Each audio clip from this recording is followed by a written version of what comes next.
Hey, I just wanted to stop by for a moment to say that I recorded the following episode in the before times, before the results of the US presidential election.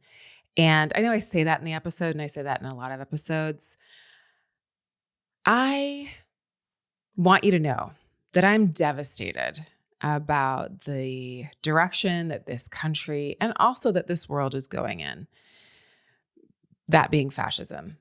And I will do everything that I can to join forces with people that are doing everything that they can to build community and to build coalitions and to build a collective kind of power to block and work against everything that is coming.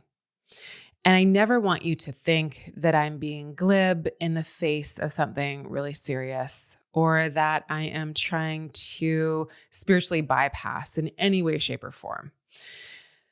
I'm not. And I will not be recording these far into the future come 2025 because I think we're in for a lot of things. And I think a lot of things are going to change really quickly. So I will be recording them much closer to the time we are releasing them. But for now, I'm giving you the astrology in this next episode without knowing the reality. I hope some part of it still lands, and we're going to do our best to course correct as quickly as possible. I'm sending you so much love and solidarity, and I'll see you here now. Bye. Hello and welcome. This is the Astrology of the Week Ahead podcast. I am your host and your astrological bestie, Chani Nicholas. And we got to talk about the Mercury retrograde that we are now having as of Monday, the 25th of November, which is the week that this podcast is talking about. If you're new here, welcome. We talk about the astrology of, yes, the week ahead.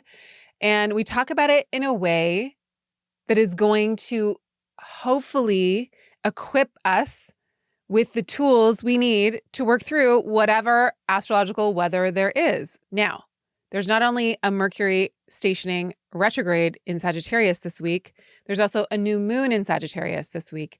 Everything is happening in Sagittarius this week. So what does that mean?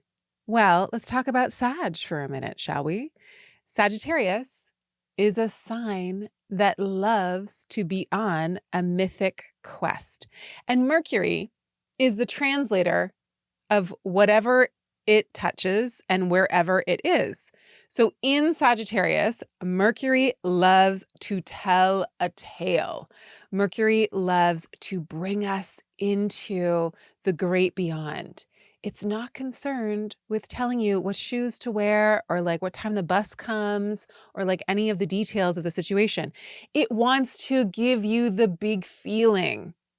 Mercury in Sag is also like boisterous and loud. It's very like foot in mouth syndrome, stationing retrograde, maybe even more so. Now, it's stationing retrograde in a very particular kind of setup. So it's in Sagittarius, as we said. Sagittarius is ruled by the planet Jupiter. So right now, Mercury is stationing retrograde as it's sitting in an opposition from Jupiter. Mercury is in Jupiter's sign, and Jupiter just so happens to be in Mercury's sign. So these two are in this like teeter-totter situation. They're in each other's signs, so they can help each other out. It's as if I was staying at your place and you were staying at my place, and we could see each other. We could hear each other. We could play telephone with a can. And you were like, hey, where's the butter? And I'm like, hey, it's in that compartment. Like I can tell you where things are in my house and you can tell me where things are in your house. We're still in a place that isn't ours. Like maybe I don't like the butter you've got. Maybe I don't like this. I don't feel at home here, but you can tell me where things are. And you don't feel at home in my place. You don't like my couch. You don't like my bedspread. I don't know why, but you don't. And I can tell you like where the other blankets are. So we can help each other out, but we're still in a situation where maybe we don't do our best. It's not like the best lighting for us, you know? So what does that mean for us literally?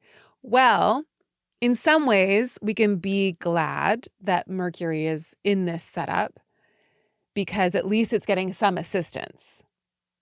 And in other ways, we can be like, oh, Mercury's stationing retrograde. So already counting and accounting and translating and information is a little wobbly in a sign that it's in its detriment in, or in its exile in, or in the opposite place from what it likes to be in. Okay, well, that means that it's going to be more distracted and less able to do its job. So less able to count and account and tally, less able to translate and give information correctly. But it's in that opposition with Jupiter momentarily. So maybe there's good news. There could be good news. There could be news that's good, but it's also a little wobbly, right? Like the news might be a little unstable. The news might be like, can I rely on that? Now, Mercury and Jupiter just did this on the 18th of November.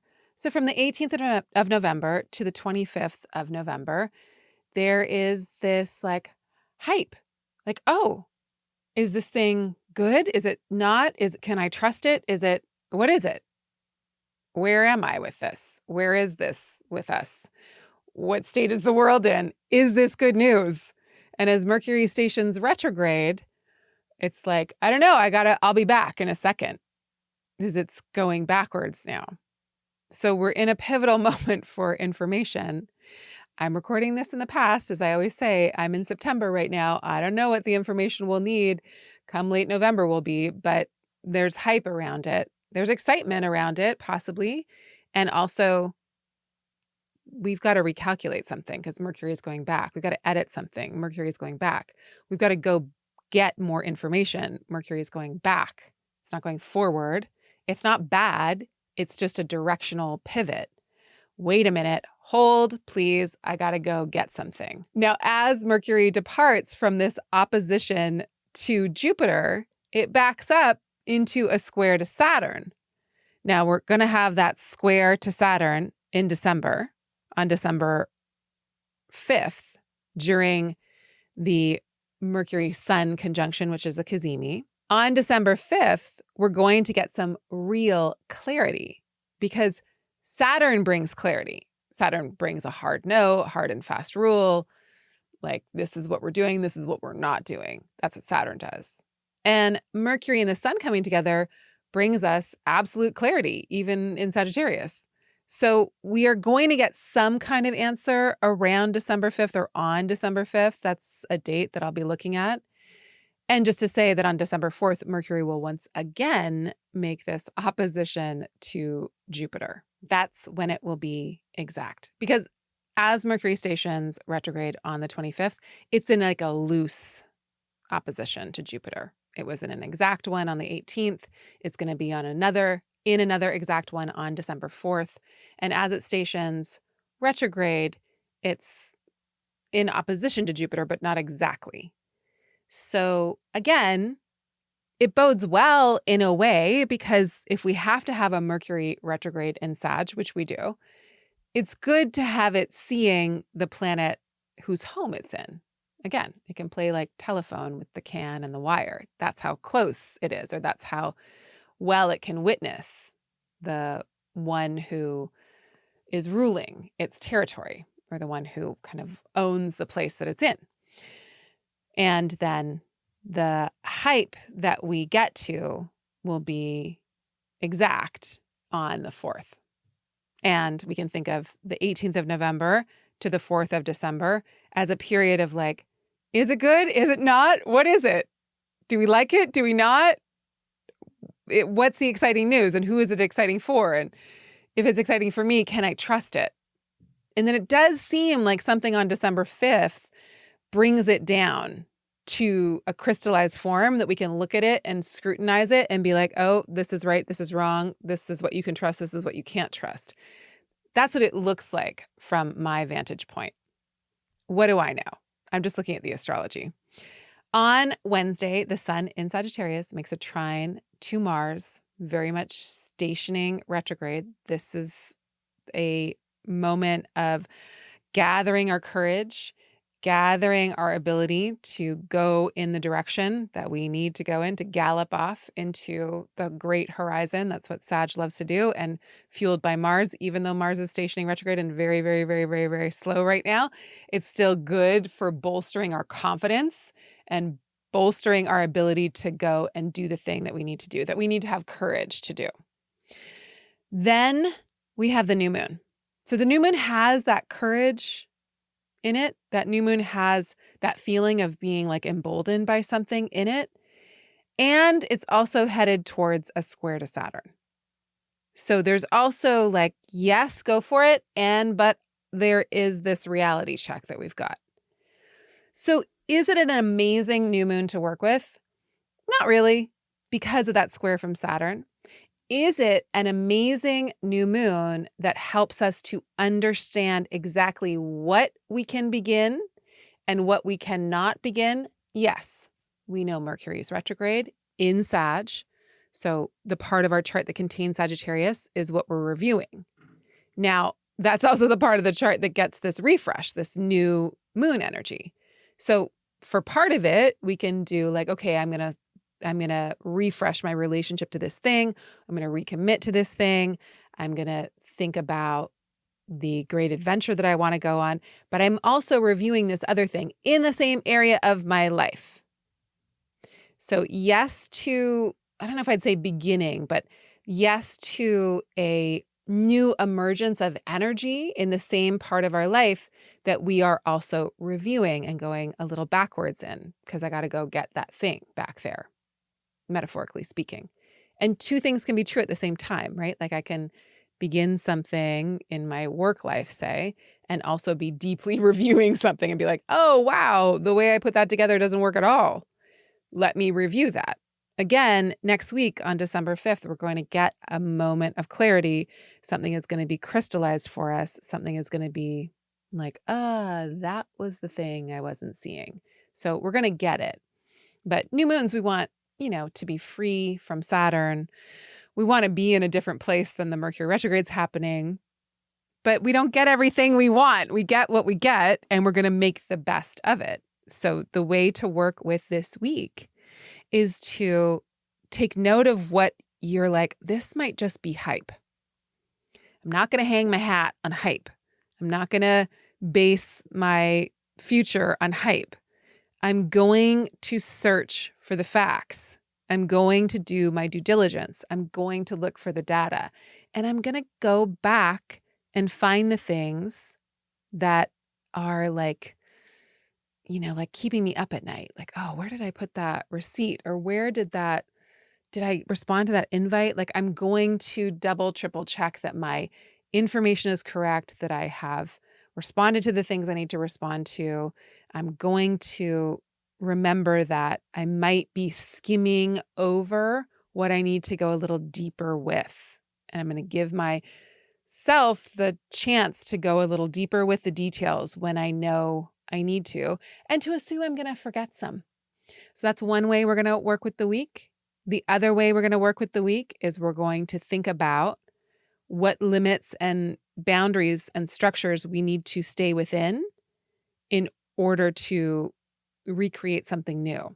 So we can review and also do something new in the same area of our life once we adhere to the absolute restrictions of time, energy, talent, resources that we're working with. I'm not going to become an Olympic gold medalist ice skater by tomorrow. That's the limit of my talent. You know what I mean? I've also only got 24 hours in the day. So considering all of the resources that I've got access to, what can I renew? What can I maybe begin if I want to? And what am I reviewing? And how can my review of something or my dedication to fact-checking help me to do the new beginning that I want to do? How can I bring the wisdom of one thing into the other? But it's not like a big, boisterous, green light, go forth and do whatever kind of new moon. It's a new moon that's like, I am going to respect the boundaries I am working within. I'm going to respect the resources that I've got. I'm not going to try to get mangoes in the wintertime when I live up north. That's not respecting the limits that I'm in. No shade to anybody who is, but do you know what I mean? Like, if I'm just relying on what I've actually got access to in a way that's sustainable, what does that mean for this situation right now? What do I have that's local and around me and not going to overextend me? Because one of the things with that Jupiter Mercury opposition as Mercury stationing retrograde, again, it's not exact this week, but it's loose and it's going to be exact next week. And it was just exact last week, is that I'm going to overextend and I'm going to overdo. I'm going to be overly enthusiastic about something that doesn't really have a plan. And then I'm going to get the plan and I'm going to be like, oh no, I overcommitted. I thought I had more than I had to work with. So the December 4th, 5th is an interesting little moment in the Mercury retrograde cycle, because we're going to want to, again, overextend or overdo or believe the hype.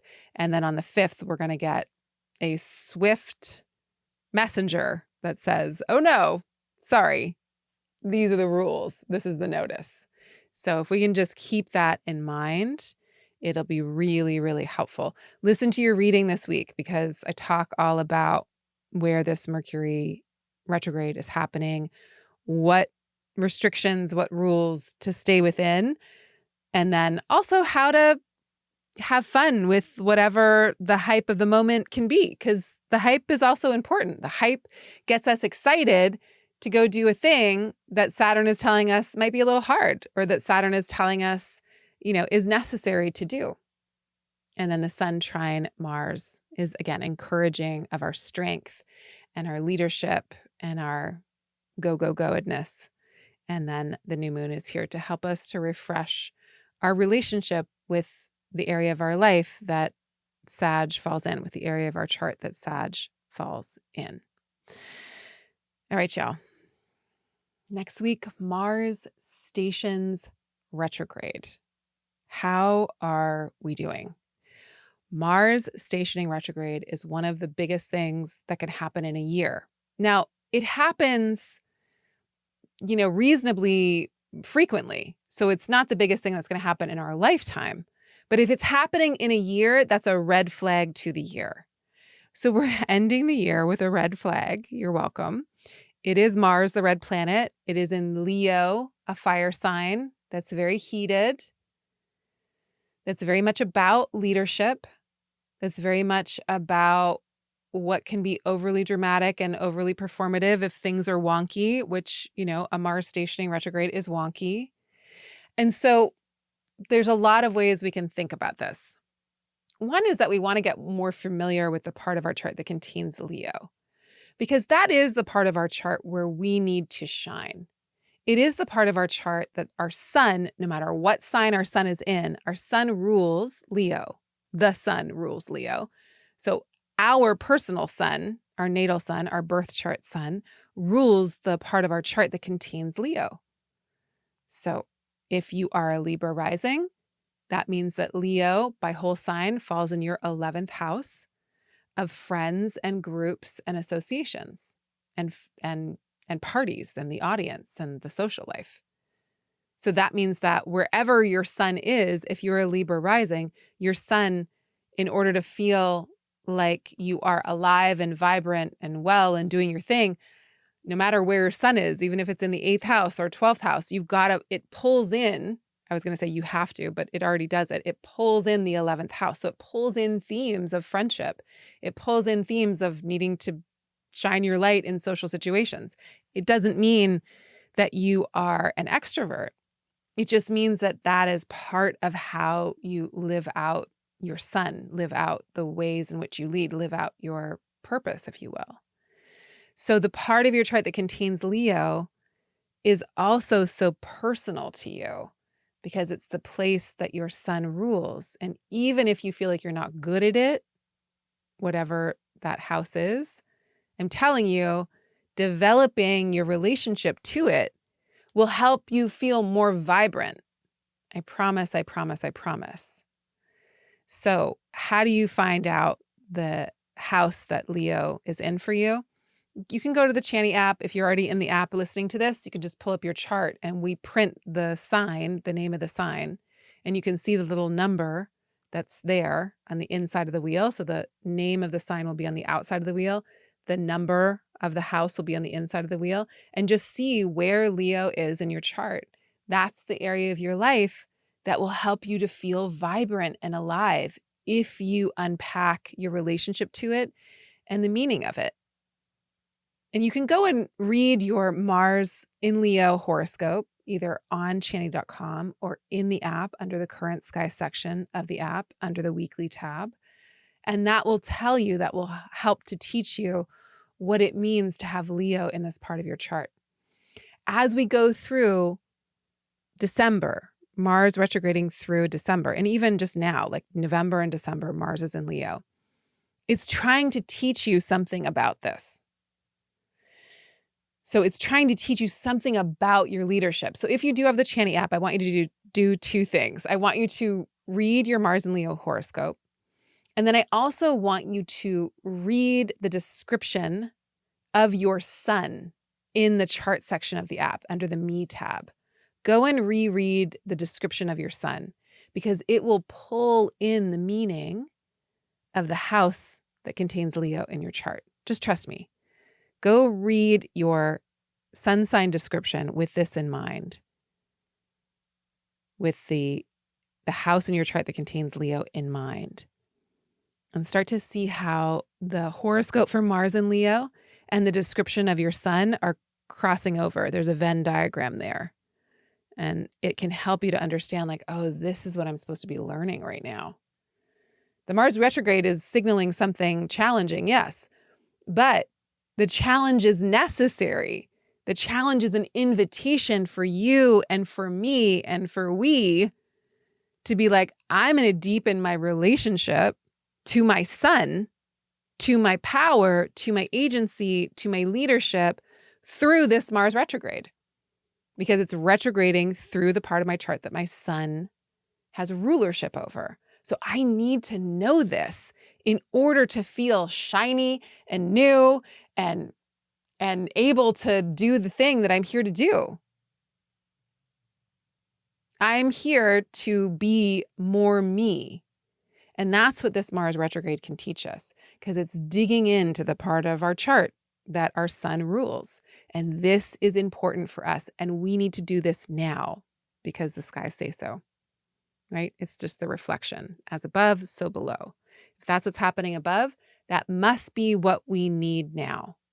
So let us deepen our relationship to the part of our chart that contains Leo, to Mars, to our courage, to our strategy, to our ability to be like, okay, it's tough, but I'm just going to keep moving through it a little at a time. I'm going to keep going, even if I need to rest. That's still part of keeping going.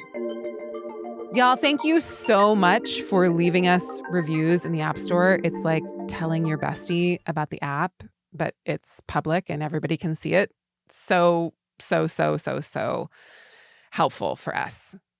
I wanted to leave you with this review. It's called Accompaniment. When I first got introduced to Chani's app, I was mildly curious and knew nothing about astrology. My birth chart was a huge surprise. I am a Cancer rising. At first, I found it hard to embrace my readings that are very much feeling and people-oriented, but it has truly changed how I see and do me now. Signing up for the premium version feels like I am accompanied by a trusted friend. And who wouldn't want a sage advisor with a great sense of humor and graphics that blow my mind when it comes to the small and big decisions in life? It's been a more than worthwhile investment for sure. Thank you, Chani and team, for doing what you do. All right, y'all, come back. We will talk about Mars stationing retrograde. And of course, you can put this together. This first part of December is Mercury retrograde times Mars retrograde, a collab nobody wants, but I guess we need because of everything I just said. We must need this now. And 2 retrogrades happening in fire signs is saying it's going to be loud and obvious, and it's going to be demonstrative, performative. It's going to be in our face. We're going to know what this is about. So come back. We'll talk about it. I am sending you so much love, so many blessings. Also, follow me on social. We'll be talking about this, moment by moment. Instagram stories, Instagram posts, and of course on TikTok, I'm at Chani Nicholas, and the app account on Instagram is chani.app.